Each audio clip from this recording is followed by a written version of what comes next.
aggressively investigating the incident and its culprits. As part of their work today, FBI released a flash alert with indicators of compromise and mitigation measures once infected. The FBI identified the ransomware as the dark side variant, which they've been investigating since October of last year. That was U.S. Deputy National Security Advisor Ann Neuberger. This cyber attack on the Colonial Pipeline has shut down half of the energy supply to the northeastern United States. That is huge, about 45%. It is a ransomware attack, as you just heard, conducted reportedly by a shadowy group known as the Dark Side. The question is exactly what country it came from and whether the governments there might have given them help. Here now is former NSA Director and former U.S. Cyber Commander, retired General Keith Alexander. Good to see you, General. Were you preparing when you were in charge of for an attack such as this? Well, David, first, it's good to meet you. And yes, we built U.S. Cyber Command to help protect this nation from cyber attacks. That's where we want to be as a country. We see cyber as digital arms race, and you're seeing adversaries now use cyber as an element of national power, not only on the nation-state side, but on the criminal side, which is what you have here with the Dark Side. Do you think that we will be able to track down the attackers? Eventually, yes, I do think that. You hit on a key point. Part of stopping these types of attacks is not only stopping them here locally, but going after the people that are doing it, attributing it, and holding them accountable. Right now, it's too easy. They go out, they steal money, we wipe out their network, they rebuild, they go out, they steal money. Ransomware has been one of the biggest growing cybercrime areas that we've seen over the last year and a half, 2 years. It's huge. And it has the impact, as you're seeing with Colonial. Now, if in fact this comes from Russia or China or one of our adversary states, do you think it's possible that the government itself could be giving support of some kind to these hackers? Yeah, I don't think direct support, but you're hitting on another key part. I see tensions between China and Russia growing with us.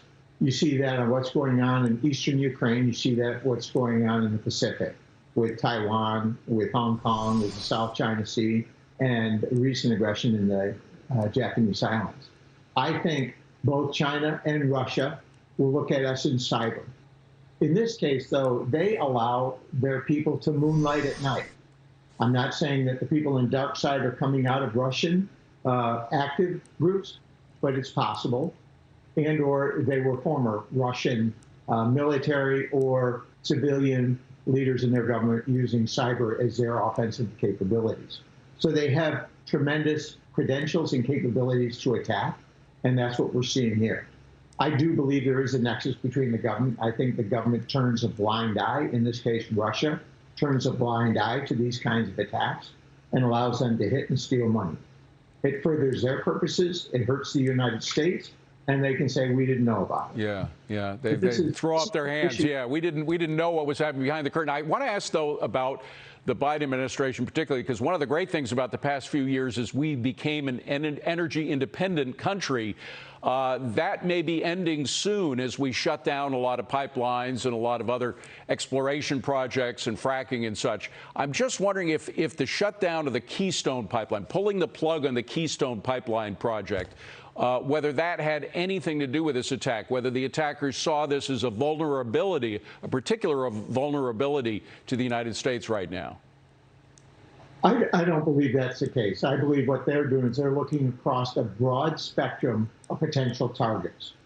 They get in, they map out the network, they understand who the decision makers are, they get out in front of this, and then they attack. And they're doing it to make money. So in the case of the Colonial, they saw an opportunity. They do the same thing in healthcare related companies. They do it with education companies. They're doing it across our nation. We're seeing ransomware cases rise significantly. Yeah. I think the point that you bring out, David, here's a key thing that I do think the Biden administration is doing right. And what you just said from Ann Neuberger is a case in point. They're focusing on solving some of these issues in the energy, oil and gas, chemical, and other areas as part of their focus, bringing the private sector and the public sector together to hit not only the IT, which is where this hit, but also the OT, the operational, the industrial control systems. We need to be out in front of that as a nation. We need to be able to see what's going on.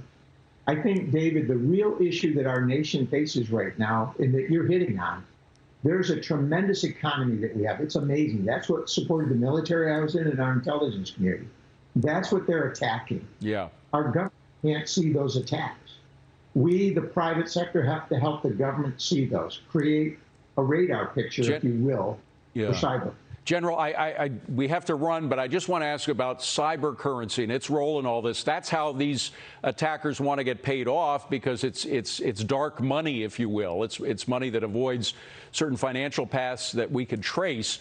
Is that a concern right now? Is that a mark against using cyber currencies in general?